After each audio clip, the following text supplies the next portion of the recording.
আজি আমি চাম যোৱা বছৰ অহা আৰু এটা কুৱেশ্যন অনুপাত লগা হা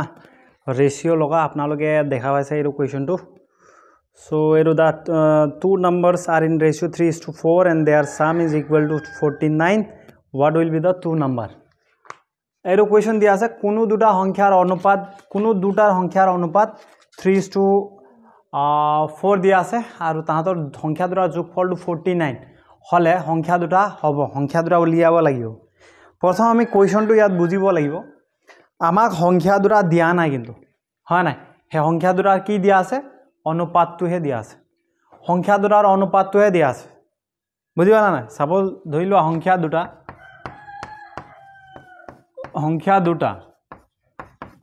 দুটা আমাক কি দিয়া আছে গম পাইছানে সংখ্যা দুটাটো আমাক অনুপাততহে দিয়া আছে 3:4 বুলি অনুপাততহে দিয়া আছে সংখ্যা দুটা দিয়া নাই কিন্তু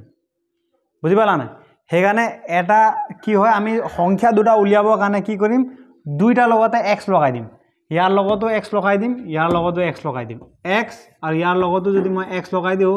আৰু and বুলি লিখি দিলো সাপোজ তেতিয়া সংখ্যা দুটা এটা হৈ যাব 28x এটা হৈ যাব 4x বুজি পালা না সিম্পল অনুপাতত যদি দিয়ে তোমাক সংখ্যা দুটাৰ মানে সংখ্যাটোৰ অনুপাতহে যদি দিয়ে সংখ্যাটো নিদিয়ে তেতিয়া তুমি কি কৰিবা সংখ্যা দুটা পাবলৈ হলে দুইটা লগতে x পূৰণ কৰি দিবা এটোৰ লগত x পূৰণ কৰিলে 28x হৈ যাব এটোৰ লগত পূৰণ কৰিলে কিমান হ'ব 4x দুটা সংখ্যা পাই গলো আমি এতিয়া কি হয় হে সংখ্যা দুটাৰ কিন্তু যোগফলটোহে দিয়া আছে কিমান দিয়া আছে 49 দা কোৱেশ্চন মতে বাই কোৱেশ্চন আমাক কি দিয়া আছে বাই কোৱেশ্চন সংখ্যা দুটাটো আমি কি পালো এটা 28x পালো এটা 4x পালো হয় না এটা পালো 28x এটা পালো 4x এই সংখ্যা দুটাৰ কি হয় কি দিয়া আছে যোগফল মানে প্লাস কৰিলে কিমান হ'ব 49 হ'ব হেৰুৱে দিয়া আছে বুজি পালা এতিয়া এটা কিমান হ'ব 3x আৰু 4x যোগ কৰিলে কেটা x হ'ব 7x হ'ব এতিয়া আমাক লাগিব x ৰ মান লাগিব বুজি পালা না এটো x ৰ মান লাগিব তো x টুক এটো সাইডে ৰাখা এতিয়া 7 আৰু x লগ লাগি আছে মানে কি হৈ আছে পূৰণ হৈ আছে বুজি পালা না এতিয়া x টুক ইয়াতে ৰাখা 7 টুক হেৰু সাইডে লৈ যোৱা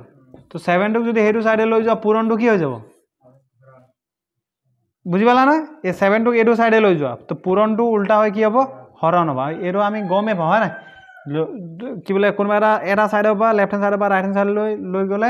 কি হয় সিন চেঞ্জ হয় পূৰণটো হৰণ হৰণটো পূৰণ যোগ বিয়োগটো যোগ এটো পূৰণ হৈ আছে ইফালে হলে হৰণ মানে সদায় ইফালে যি থাকিব তাৰ তলত আহে বুজি পালা তো কি হ'ব x 7 এ 49 হৰণ কৰিলে কিমান বাৰ যাব 7 বাৰ যাব তো x ৰ মানটো ওলাই গল না 7 এতিয়া চোৱা ইয়াত চোৱা এতিয়া ইয়াত সংখ্যা দুটা আমাক কি লাগে সংখ্যা দুটা লাগে তো সংখ্যা দুটা কি হ'ব 3 28x মানে কি 3 * x হয় 28x মানে 3 আৰু x পূৰণ হৈ আছে তো এটা 3 * 7 কিমান হ'ব 21 হ'ব এটা আমি 21 পালো and 4x মানে 4 * x x ৰ জায়গাত x ৰ মান বহাই দিয়া কিমান 7 কিমান হ'ব 7 * 28 তো হে সংখ্যা দুটা আমি গম পাই গলো হে সংখ্যা দুটা কিমান হ'ব এটা হ'ব 21 এটা হ'ব 28 আৰু দুইটাকে পূৰণ কৰি চোৱাচোন 49 হ'ব নাই